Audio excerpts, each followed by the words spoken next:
জীবনের সর্বশেষ যে কাজটা কথাটা বলেছিলেন সেটা ছিল কি? নামাজ।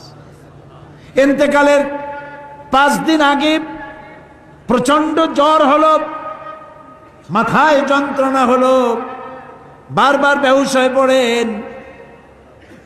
যে রাত্রে ইন্তেকাল করবেন সেই রাত্রে সাহাবায়ে কেরাম কেউ ঘরে ফেরে নাই, সবাই কাঁদতেছে। সকলের ধারণা নবীজি খুব তাড়াতাড়ি বিদায় হয়ে যাবেন।